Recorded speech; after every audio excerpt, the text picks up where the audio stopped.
السلام عليكم ورحمة الله وبركاته. أستغفر الله الذي لا إله إلا هو الحي القيوم وأتوب إليه.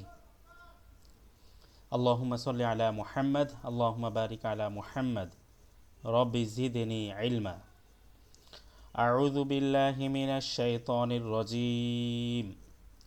بسم الله الرحمن الرحيم. আলহামদুলিল্লাহ, আমরা গত ক্লাসে আরবি 29টি হরফ পড়েছি। এই ক্লাসে আমরা এই আরবি 29টি হরফ শুরুতে আসলে কি অবস্থা হয়, তার ধরন কেমন হয়, মাঝে আসলে কেমন হয়, শেষে আসলে কেমন হয়, সেগুলো দেখব ইনশাআল্লাহ।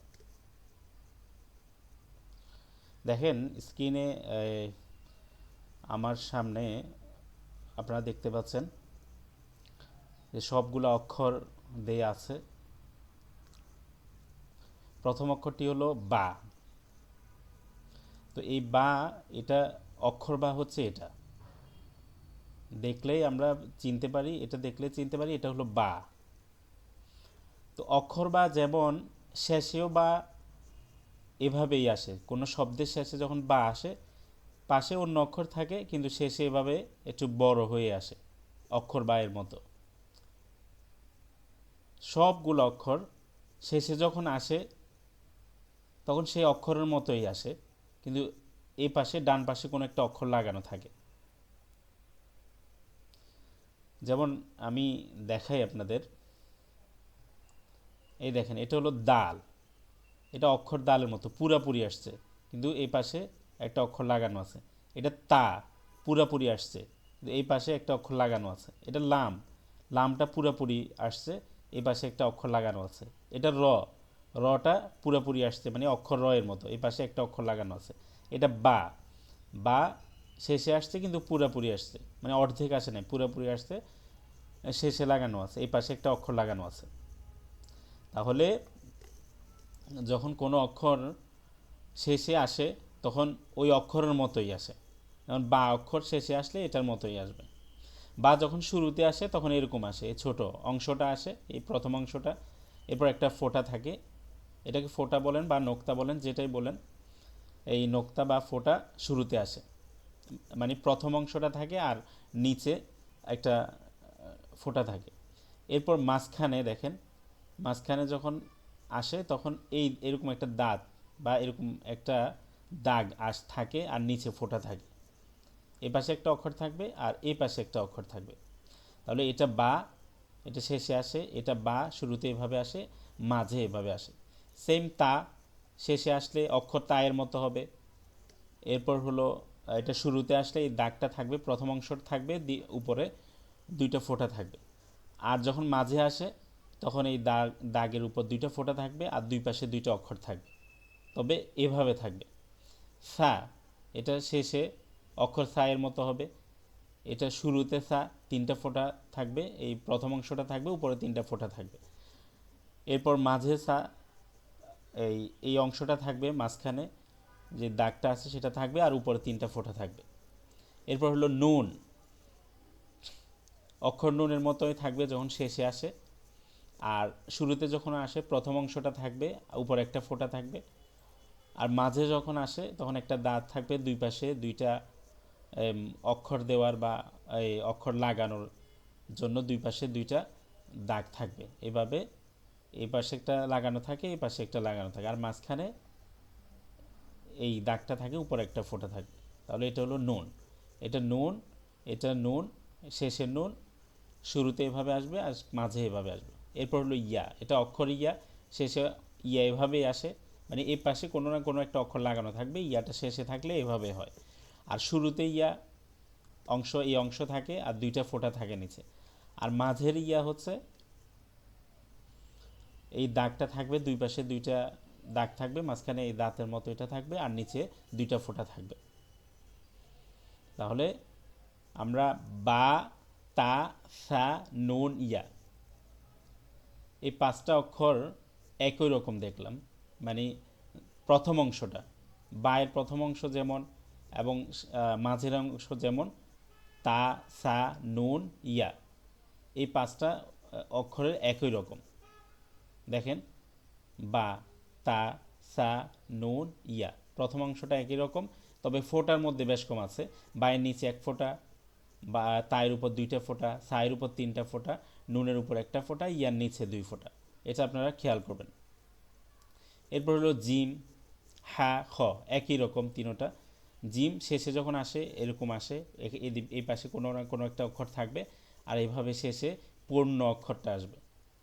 এরপর জিম যখন শুরুতে আসে এভাবে আসে, মানে মাথাটা থাকবে, জিমের মাথাটা থাকবে এই পাশে, এটা এভাবে এসে অন্য একটা অক্ষর থাকবে, এটা নিচের দিকে যাবে, বা এভাবে এসে এভাবে যাবে, এই দাগটা এভাবে যাবে। আর এটা হলো মাঝে জিম, এখানে একটা অক্ষর থাকবে, এখানে একটা অক্ষর থাকবে, এটা জিম, মানে এই মাথাটা থাকলে বুঝতে হবে এটা জিম, এটা এখানে মাঝের জিম।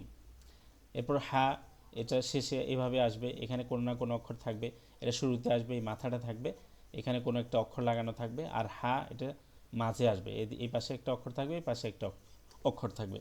আর এটা হলো খ, এটা শুরুতে শেষে এভাবে লাগানো আসবে, পূর্ণ অক্ষরটা আসবে। আর শুরুতে আসলে এভাবে থাকবে, শুধু মাথাটা থাকবে, এখানে কোনো না কোনো অক্ষর থাকবে বাম পাশে। আর যখন মাঝে আসবে এই শেপটা থাকবে খয়ের, কিন্তু এখানে একটা অক্ষর থাকবে, এখানে একটা অক্ষর থাকবে। এরপর সিন, শিন একই রকম। সিন, এটা শেষে আসলে পূর্ণ অক্ষরটা আসবে, মাঝে শুরুতে আসলে তিনটা দাগ থাকবে, আর এই পাশে একটা টানা দাগ থাকবে যে অন্য অক্ষর লাগানো যায় এভাবে। তাহলে এটা শেষের সিন, এটা শুরুর সিন, আর এটা মাঝের সিন। এখানে একটা অক্ষর থাকবে, এই পাশে একটা অক্ষর থাকবে, মাঝখানে 3টা দাগ থাকবে। এরপর শিন একই রকম, এটা শেষের শিন, এটা শুরুর শিন, এটা হলো মাঝের শিন। সদ, দদ একই রকম। সদ শেষে আসলে এভাবে হবে, এখানে কোনো অক্ষর লাগানো থাকবে, আর শেষে পূর্ণরূপে সদ আসবে।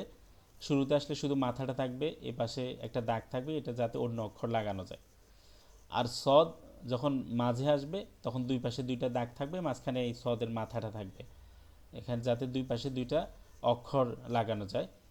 তখন আপনি যখন এই মাথাটা দেখবেন বুঝতে পারবেন এটা হলো সদ, কারণ দুই পাশে 2টা অক্ষর তখন থাকবে, আপনি বুঝতে পারবেন এটা হলো সদের মাথা। এটা পুরোপুরি কিন্তু গোল না মাথাটা, দেখেন একটু এভাবে, এই সদ। এরপর দদ একই রকম। দদ, এটা যখন শেষে আসবে পূর্ণরূপে আসবে, শুরুতে আসলে দদের মাথা থাকবে, এ পাশে একটা দাগ থাকবে অন্য অক্ষর মিলানোর জন্য, আর মাঝে আসলে এভাবে আসবে, দুই পাশে 2টা দাগ থাকবে। এরপর হলো আইন, গইন একই রকম, এটা শেষে আসলে পূর্ণরূপে আসবে, শুরুতে শুধু আইনের মাথাটা আসবে, এ পাশে একটা তার লেজের মতো থাকবে, মানে এখানে একটা অক্ষর মিলানো থাকবে, আর আইনের মাঝখানে আসলে এই মাথাটা আসবে, এইভাবে আসবে। আইন, দুই পাশে 2টা অক্ষর থাকবে, মাঝে এই মাথাটা থাকবে। গইন, এটাও আইনের মতো, এটা পূর্ণরূপে শেষে হবে, এই পাশে ডান পাশে অন্য কোনো অক্ষর থাকবে, আর শেষে এই গয়নটা থাকবে, শুরুতে গয়নের মাথা থাকবে, এইভাবে থাকবে, আর শেষে থাকবে এই মাথাটা, যে আইনের মতো, এখানে গয়ন উপর একটা ফোঁটা থাকবে। এরপর হলো ফা। ফা দেখেন, ফা আর নুনের মধ্যে পার্থক্য আছে। নুন এই মাথাটা নেই, এরকম গোল একটা চিহ্ন আছে, এটা নেই নুনের মধ্যে, কিন্তু ফায়ের মধ্যে আছে। নুনের উপরও একটা নোক্তা, ফায়ের উপরও একটা নোক্তা। তো ফা বুঝবো কারণ ফায়ের উপর একটা গোল চিহ্ন আছে, তারপর হলো এই ফোঁটাটা, কিন্তু নুনের মধ্যে এই গোল চিহ্নটা নেই। তাহলে এটা ফা, অক্ষর ফা, এটা শেষে পূর্ণরূপে আসবে, এটা শুরুতে আসবে, এই যে আংশিক আসবে, আর এই ফোঁটা থাকবে, আর মাঝখানে এই গোল চিহ্নটা আসবে, উপরে একটা ফোঁটা থাকবে, দুই পাশে 2টা দাগ থাকবে, মানে দুই পাশে 2টা অক্ষর থাকবে। এরপর হলো কফ। কফটা দেখেন একটা গোল চিহ্ন থাকবে, উপরে 2টা ফোঁটা থাকবে, আরেকটা অক্ষরের উপরে 2টা ফোঁটা আছে, সেটা হলো তা। দেখেন তা, তাই 2টা ফোঁটা আছে, কিন্তু তায়ের এই গোল চিহ্নটা নেই, এই যে কফের মতো গোল চিহ্নটা নেই, কিন্তু 2টা ফোঁটা আছে। তাহলে এই কফ এভাবে আসবে, উপরে 2টা ফোঁটা বা নোক্তা থাকবে, আর কফের প্রথম অংশটা থাকবে, উপরে 2টা ফোঁটা থাকলে এটা প্রথমে কফ, আর মাঝে আসবে কফের এই মাথাটা গোল চিহ্নটা থাকবে, আর উপরে 2টা ফোঁটা থাকবে, দুই পাশে 2টা অক্ষর থাকবে, এটা হলো কফ। শেষের কফ, শুরুর কফ, আরেকটা হলো মাঝের কফ, কফটা একদম গলার ভিতর থেকে একটু ধাক্কা দিয়ে উচ্চারণ করতে হবে, কফ, এটা কফ। এরপর হলো কাফ, কাফ এটা অক্ষর কাফ, এটা হলো শুরুর কাফ, এটা হলো মাঝের কাফ। অক্ষর কাফটা যেমন শেষের কাফটাও একই রকম হয়।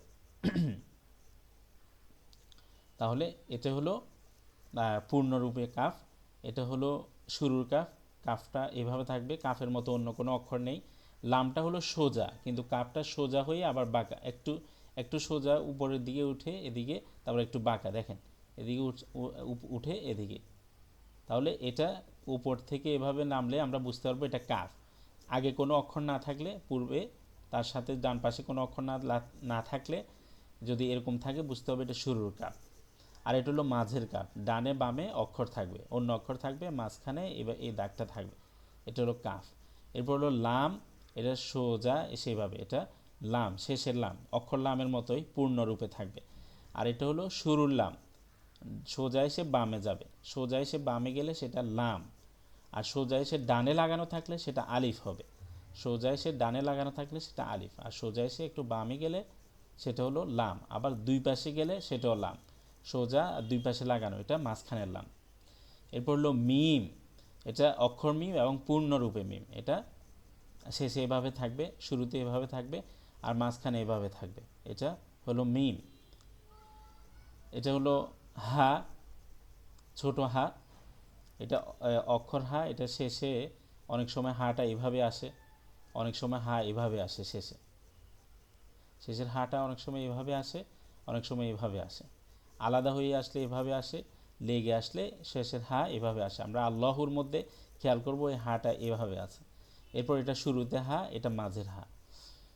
তো আলহামদুলিল্লাহ আমরা দ্বিতীয় ক্লাসের পড়াটা শুনলাম। এখানে আমরা ভালোভাবে খেয়াল করব কোনটা শুরুতে আসলে কিভাবে হয়, শেষে কিভাবে হয় এবং মাঝে কিভাবে হয়। এটা যখন আমরা 3 বার পড়ব এবং ভিডিওটা 2 থেকে 3 বার দেখব, ভালোভাবে খেয়াল করব, ইনশাআল্লাহ আমাদের অনেকটা আয়ত্তে চলে আসবে। আমরা সামনে যখন আরও ভালোভাবে পড়তে থাকব তখন পূর্ণভাবে আমরা সেটা শিখতে পারবো। আশা করি আমাদের সাথে থাকবেন। আসসালামু আলাইকুম ওয়া রাহমাতুল্লাহি ওয়া বারাকাতুহু।